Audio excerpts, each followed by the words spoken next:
Hi అండి. ఆబంధం కథ గురించి చెప్పుకుంటున్నాం కదా. ఈరోజు ఏం జరిగిందో చూద్దాం ఫ్రెండ్స్. ఇక సీతామహాలక్ష్మి తన బాధని తన పిన్నమ్మ కూతురైన చెల్లెలు వరుసైనటువంటి జయలక్ష్మికి చెప్పుకుంటుంది. తన భర్త తనని అర్థం చేసుకోకుండా ఇల్లు వదిలి వెళ్ళిపోయాడని, ఏం చేయాలో తెలియడం లేదని చెప్పుకుంటుంది. అప్పుడు జయలక్ష్మి, ఏమీ బాధపడకక్క, నా కూతురు లావణ్యకి ఇలాంటి విషయాలలో చాలా తెలివితేటలుంటాయి, ఇలాంటి సమస్యలన్నీ చాలా సులభంగా పరిష్కరిస్తుంటుంది. నేను తనని నీ దగ్గరికి పంపిస్తాను, నిన్ను బావని కలుపుతుంది అని చెప్పి లావణ్యని, ఆమె భర్తని ఇద్దరిని సీతామహాలక్ష్మికి తోడుగా ఉంటారని వాళ్ళ ఇంటికి పంపిస్తుంది. లావణ్య ప్రతిరోజు సీతామహాలక్ష్మికి ధైర్యం చెబుతూ, పెద్దమ్మ మీరు బాధపడకండి, నేను మిమ్మల్ని పెదనాన్ని ఖచ్చితంగా ఏదో ఒకటి చేసి కలుపుతాను అని చెప్పి ధైర్యం చెబుతూ ఉంటుంది. ఇంట్లో అటు భర్త లేక ఇటు కూతురు చూస్తే అత్తగారింటికి వెళ్ళి ఒంటరిగా ఉన్నటువంటి సీతామహాలక్ష్మికి లావణ్య మాటలు కొంచెం ఊరడింపుగా ఉంటాయి. ఓ రోజు సీతామహాలక్ష్మికి తన భర్త బాగా గుర్తుకు వస్తాడు.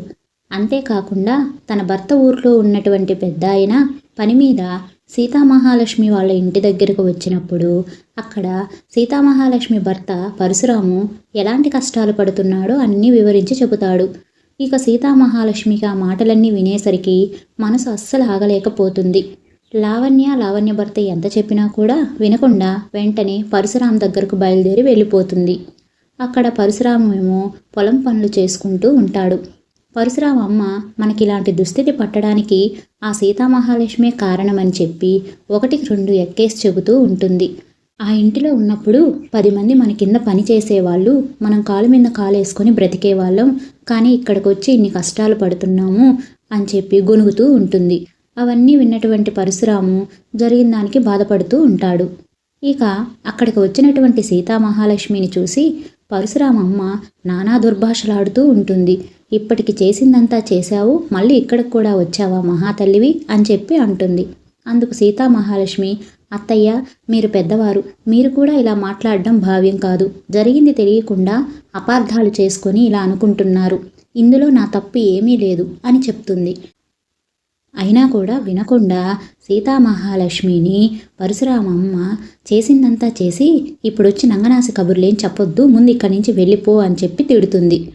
చేసేదేమీ లేక సీతామహాలక్ష్మి తన భర్తతోటి, ఏమండి మీకెందుకండి ఇన్ని కష్టాలు, ఇన్ని బాధలు పడాల్సిన అవసరం ఏముంది, మీ కాళ్ళు పట్టుకొని బ్రతిమలాడతాను, మన ఇంటికి వెళ్ళిపోదాం రండి, అక్కడ మీ కింద 10 మంది పని మనుషులు పనిచేస్తూ ఉంటారు, మీరు కాలు మీద కాలేసుకొని దర్జాగా బ్రతికేటటువంటి వాళ్ళు, నన్ను తప్పుగా అర్థం చేసుకొని ఇలాంటి దుస్థితికి వచ్చారు, దయచేసి మన ఇంటికి వెళ్ళిపోదాం రండి అని చాలా బ్రతిమలాడుతుంది. అందుకు పరశురాం, నాకు ఎవరూ లేరు, నా భార్య ఎప్పుడో చచ్చిపోయింది, నాకు ఆస్తులు లేవు, అంతస్తులు లేవు, అన్నీ వదిలేసుకొని నేను ఇక్కడికి వచ్చి బ్రతుకుతున్నాను, నన్ను కనీసం ఇక్కడైనా ప్రశాంతంగా బ్రతకనివ్వు, ఇక్కడికి కూడా వచ్చి నా ప్రశాంతతని పోగొట్టవద్దు అని చెప్పి చీవాట్లు పెడతాడు.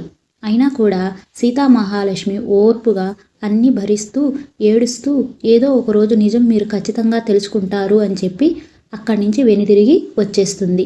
ఫ్రెండ్స్, తరువాయి భాగం ఏం జరిగిందో రేపు తెలుసుకుందాం. ఫ్రెండ్స్, మీకు గనక మా ఛానల్ నచ్చినట్లయితే ప్లీజ్ లైక్ చేయండి, షేర్ చేయండి, సబ్స్క్రైబ్ చేయండి. Bye friends.